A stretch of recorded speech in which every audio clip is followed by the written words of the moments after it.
Hello বন্ধুরা, তোমরা সবাই কেমন আছো? চলে এসেছি ছাদ বাগানে। আর দিল্লির ওয়েদার আর মানুষের মুড দুটোই কিন্তু একদম আনপ্রেডিক্টেবল। এই ঠান্ডা, এই গরম, দুদিন গরমের পর বেশ ছিটেফোঁটা বৃষ্টি শুরু হয়ে গেছে। আর তার সদুপয়োগ করার জন্য আমি বেশ কিছু বীজ নিয়ে চলে এসেছি ছাদ বাগানে। আজ বেশ কিছু বীজ কিন্তু আবার বসাবো। দেখো, আমার ছাদ বাগানে নিয়ে এসেছি মিষ্টি কুমড়ো, করলা, ভেন্ডি, শসা, তোরাই, লাউ, যেসব সবজি অলরেডি ফলছে সেই গাছগুলো কিন্তু আবার বীজ বসাবো। এখানে দেখতেই পাচ্ছ এই শসা গাছটার গ্রোথ খুব সুন্দর, শসাও পাচ্ছি। তবে এটা আমি একটা ফলের ক্যারেটে লাগিয়েছি আর ওখানে একটি মাত্রই শসা গাছ আছে, তাই আমি এই ক্যারেটের মধ্যেই আরও কয়েকটি বীজ বসিয়ে দিচ্ছি। সেখান থেকে চারা বেরোলে পুরনো গাছটা তখন তুলে ফেলে দেব, কেন কি সেখান থেকে তো আর খুব বেশি ফ্রুটিং পাওয়া যাবে না। গাছ একটা লেভেলের পর আর সেইভাবে ফ্রুট দিতে পারে না, তাই তার সাথে সাথেই কিন্তু আবার গাছ তৈরি করতে লেগেছি। এইভাবেই কিন্তু আমাদেরকে একটা সিস্টেমের মধ্যে থেকে সমস্ত গাছগুলো তৈরি করে নিতে হয়। এই শসা গাছটা ফলের ক্যারেটে লাগানো আছে এবং একটা কর্নারেই আছে, বাকি জায়গাটা কিন্তু দেখো নষ্টই হচ্ছে। শসা গাছের শিকড় কিন্তু সেইভাবে প্রচুর বেশি দূরে দূরে অবধি যায় না, তাই আমি এই ক্যারেটেই আরও কয়েকটি বীজ আজকে ফেলে দিচ্ছি। এখান থেকে গাছ বেরোলে সেগুলোকে আবার সুন্দর করে যত্ন পরিচর্যা করে তার থেকেও কিন্তু শসার ফলন পাবো বন্ধুরা।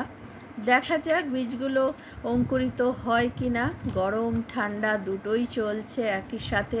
দুদিন গরম, আবার তারপরে একদিন ছিটেফোঁটা বৃষ্টি, সেই সুযোগেই চলে এসেছি। যদি বীজগুলো থেকে চারা তৈরি হয়, যেহেতু প্যাকেটে প্যাকেটে বীজ কিনি তাই জন্য সবসময় বীজ থাকে, আর সেই জন্যই এইভাবেই মাঝে মাঝেই কিন্তু আমি বীজ ফেলে দিই। এখানেও দেখো এই তোরাই গাছটা তে খুব সুন্দর, যেটাকে ধন্দুল বলে থাকি, সেই গাছটার গ্রো ব্যাগেও কিন্তু অনেকখানি জায়গা। এখানেও আমি এই ধন্দুল গাছেরই বীজ ছড়িয়ে দেব। যেখানে যেই গাছ বসিয়েছি, যেই সবজি গাছ বসিয়েছি, সেখানে কিন্তু তারই বীজ আবার বসাচ্ছি। সেখানে নতুন করে চারা হলে পুরনো গাছটা তুলে দিতেও আমার কোনো অসুবিধে হবে না। দেখো বন্ধুরা, এখানে কতগুলো তোরাইয়ের বীজ দিয়ে দিলাম। এইভাবেই বেশ কিছু গামলা কিন্তু আমার খালি রয়েছে, একটা দুটো গাছ রয়েছে, বাকি গামলাটা খালি রয়েছে। সেটার সদুপয়োগ করার জন্যই এই চেষ্টা করছি। আর এই ফলের ক্যারেটটাতেও কিন্তু টমেটো গাছ ছিল, প্রচুর টমেটো হয়েছে, তোমরা তো দেখেছো বন্ধুরা। এখনও কোথাও কোথাও দু একটা গাছ রয়ে গেছে একদম শেষের দিকে। তো এই ফলের ক্যারেটটায় কিন্তু কোনার দিকে শুধুমাত্র একটা কচু গাছ আছে, বাকি জায়গাটায় খালি পড়ে নষ্ট হচ্ছে। এখানেও আমি ফেলবো বেশ কিছু বীজ, তাতে লাউয়ের বীজ আছে, ধুন্দুল বীজ আছে। যেই বীজগুলো চারা বেরোবে সেইগুলোকে আমি এখান থেকে আবার দরকার পড়লে রিপোর্টও করে দিতে পারি। এখন উদ্দেশ্য হচ্ছে চারা গাছের তৈরি করা, কালেকশান। ভালো করে জল দিয়ে দিচ্ছি, আলতো হাতে জল দিতে হবে যাতে বীজগুলো একদম ভেসে ওপরে না উঠে যায়। এখানেও আছে একটা মিষ্টি কুমড়ো গাছ, তাই এই গ্রো ব্যাগেও আরও কয়েকটি মিষ্টি কুমড়োর বীজ ছড়িয়ে দিলাম। আর এই মিষ্টি কুমড়োর বীজগুলো কিন্তু বাজার থেকে কিনে আনার পর শুকিয়ে দিয়েছি। এখানেও দেখো এই গ্রো ব্যাগটা খালি, আর গ্রো ব্যাগটার তলে পাতা, বেশ কিছু সবজির খোসা, পুরনো মাটির সঙ্গে আরও কয়েকটি জৈব খাবার মিশিয়ে এইভাবেই তৈরি করে রেখেছিলাম। এখানেও কিছু ভেন্ডির বীজ বসিয়ে দিলাম। ছাদ বাগানে কিন্তু ভেন্ডি গরমকালে খুব ভালো ফলন হয়, এবং এখন থেকে গাছ চারা তৈরি হলে সেই গাছ থেকে কিন্তু অক্টোবর মাস পর্যন্ত ভেন্ডি পাওয়া যায়। দেখো বন্ধুরা, কাজ করতে করতে একেবারে সন্ধে হয়ে এসেছে।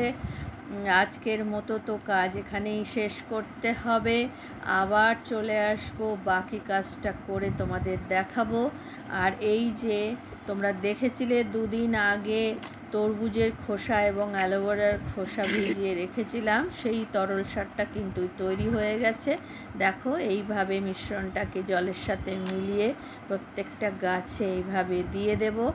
আর এই তরল সার পেয়েই কিন্তু গাছে, ছাদ বাগানের গাছে কোথাও ফুল, কোথাও সবজি, কোথাও ফল খুব ভালোভাবেই হচ্ছে। খুবই সাধারণ পরিচর্যা।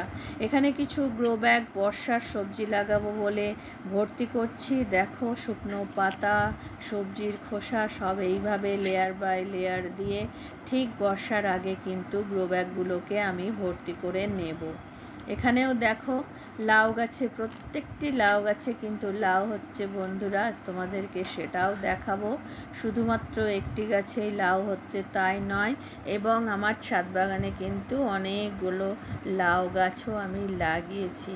যে কথাটা তোমাদেরকে আমি বারবার বলি, অনেক ধরনের সবজি না লাগিয়ে 4-5 ধরনের সবজি গাছই লাগাবে, কিন্তু প্রত্যেকটা গাছ অনেকগুলো করে লাগাবে।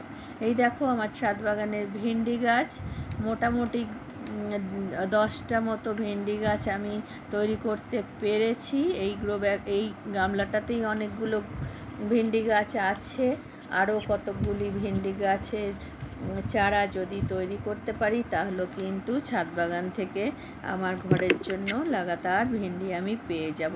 এখানে ছড়িয়েছিলাম কাটোয়ার ডাঁটা, তার সাথে সাথে আছে বিনসের গাছ, লাউ গাছ। এখানে কিন্তু কাটোয়ার ডাঁটার বীজ থেকে চারা বেরিয়েছে। এখানেও দেখো একটা লাউ ধরেছে বন্ধুরা। এই দেখো, ছোট্ট ছোট্ট গাছে কি সুন্দর লাউ হয়েছে। আরও আর একদিকে চলে এলাম, যেখানে ছোট্ট ছোট্ট মাচা করে লাউ গাছ গ্রো ব্যাগে লাগিয়ে রেখেছি। সেখানেও লাউর ফলন দেখিয়ে দিই তোমাদেরকে। এগুলো দেখানোর কারণ হচ্ছে, খুব সহজেই যে ছাদ বাগান করা যায় এবং সেখানে ফলনও হয়, সেটাই তোমরা দেখে নাও। শুধুমাত্র মাটি তৈরি করার সময়েই কিন্তু কিছু সার যেগুলো কিনে আমি ব্যবহার করি, যেমন নিমখোল, বোরমিল, পটাশ, এই সব। কিন্তু তারপর থেকে দেখো, ঘরোয়া সমস্ত জৈব উপাদান যেগুলো আমরা ফেলে দিই এবং আমাদের ঘরের রান্নাঘরের উচ্ছিষ্ট, সেইগুলো ব্যবহার করেই খুব সুন্দর ফলন হচ্ছে। আর বর্ষাকাল তো এসেই গেল। গরমের পরে বর্ষাকালের আরও একটি গুরুত্বপূর্ণ সবজি বা শাক হচ্ছে পুঁই শাক, যেটা আমরা সবাই খুব ভালোবাসি। বাঙালি বাড়িতে পুঁই শাক একটা খুব মুখরোচক পদের পরিণত হয়। দেখো, আমার ছাদ বাগানে অনেক পুঁই শাকও হয়েছে। বেশ কিছু চারা নিজেই বেরিয়েছিল, আমি বীজও ছড়িয়েছিলাম। সেখান থেকে এই পুঁই গাছগুলোকে রিপোর্ট করে লাগাচ্ছি। কিছু পুঁই শাকের পাতা আজকে কেটে নিলাম, নিচের দিক থেকে পুঁই শাক কেটে নিলে আবার বাড়বে। আর এই লাউটাকেও হারভেস্ট করে নিলাম। বেশি ছাদ বাগানে লাউ, অর্গানিক লাউ কচি কেটে খাওয়ার আনন্দই আলাদা, তাই খুব বেশি বড় করলাম না। এখানেও দেখো পুঁই শাক, নিচের পাতাগুলো কিন্তু সব কেটে দিতে হবে, আর মাথাও কেটে দিতে হবে, তবেই কিন্তু অনেক শাখা প্রশাখা হবে এবং পুঁই শাকের খুব ভালো গ্রোথ হবে বন্ধুরা। আমি কিন্তু এইভাবেই প্রত্যেক বছরই ছাদ বাগানে কয়েকটি পুঁই গাছ লাগাই, তাতে কিন্তু আমার পুঁই শাকের রেসিপি প্রত্যেক সপ্তাহে একবার করে হয়েই যায়। তোমরাও খুব সহজে পুঁই শাক চাষ করতে পারো, সেরকম কিন্তু কোনো যত্নই লাগে না। ছোট ছোট গ্রো ব্যাগে দেখো পুঁই গাছ লাগিয়েছি। এখানেও একটা পুঁই গাছ দেখো কীরকম ভালো গ্রোথ নিচ্ছে। ছোট্ট ছোট্ট চারা এদিক ওদিক অনেক বেরিয়েছে, সেগুলোকে কিন্তু এবার সব সুন্দর করে যত্ন করে নেওয়ার পালা। এইভাবেই সবুজের সাথে আছি, ভালো আছি বন্ধুরা। আজকের ভিডিওটা তোমাদের ভালো লাগলে লাইক করো, শেয়ার করো, কমেন্টস করো।